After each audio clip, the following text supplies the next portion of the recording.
When executives rely on raw instinct to make high-stakes business decisions, they are attempting to measure reality with a broken instrument. Human intuition is highly susceptible to cognitive bias, creating an internal data stream that is chaotic, unorganized, and entirely unreliable. Extracting empirical truth from this internal noise requires abandoning the conversational approach of simply asking people questions. Instead, researchers must adopt a rigorous mechanical engineering pipeline. The very first step in this pipeline requires translating a vague business problem into a rigid, measurable theoretical framework. Raw data floating in a vacuum has no inherent meaning. It only gains utility when it is mapped precisely to a specific, highly defined problem. This diagram illustrates the research process model, mapping the sequence from the initial problem definition to the critical literature review. This review is an active, mechanical process.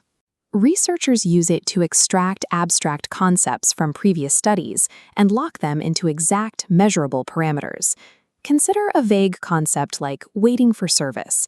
By running this through the literature review, researchers break it down into 3 distinct, measurable variables: pre-process waits, in-process waits, and post-process waits. Relying on existing academic literature guarantees that a research team will not waste capital attempting to reinvent metrics that have already been validated. Defining these variables perfectly is an absolute prerequisite. If the variable is poorly defined at this stage, the subsequent data collection tool will flawlessly measure the wrong thing. This diagram shows the data collection phase of the process, which splits into 2 primary vectors: observation and questionnaires. Observation is the required mechanism for gathering uncontaminated descriptive behavioral data without relying on the subject's own self-reporting. To know how a merchant bank trader operates under pressure, you shadow them on the trading floor. This captures their true, real-time actions, bypassing claims. The same observational vector applies to capturing in-store consumer habits, where tracking physical navigation yields exact data on shopping patterns. The opposing tool is the questionnaire. Questionnaires are explicitly engineered to capture high-volume data on subjective variables, like internal perceptions, beliefs, and attitudes. Selecting the incorrect collection method for your target variable invalidates the findings before a single data point is ever recorded. Questionnaires are highly vulnerable to syntactic contamination. Microstructural flaws in the wording of a prompt will instantly destroy the validity of the data it collects. A prominent example is the double-barreled variable. This is a structural error where a single question attempts to measure 2 completely independent metrics simultaneously.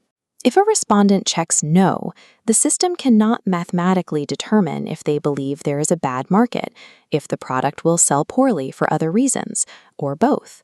The resulting output is ambiguous and unusable. Another major error is loaded syntax. The inclusion of emotionally charged terminology, like the word vindictive, polarizes the respondent and guarantees a heavily biased response. To isolate the true underlying variables, researchers must neutralize the syntax and split the prompt into 2 distinct questions, one measuring support for the strike and another measuring fear of retaliation. A questionnaire is not a conversation. It is a precision instrument, and microscopic semantic flaws within it generate macroscopic data corruption. Even with perfect syntax, researchers must engineer around social desirability bias.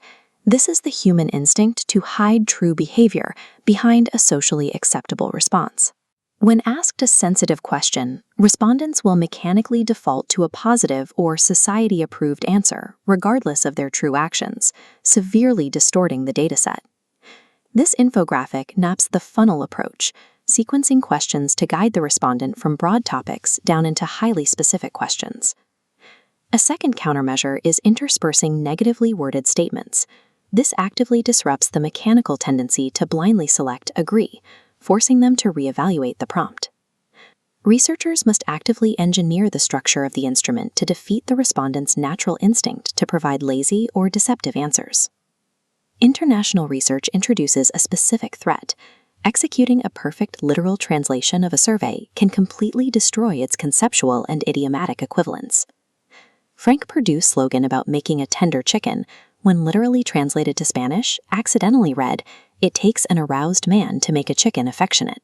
To solve this, researchers deploy the back translation protocol.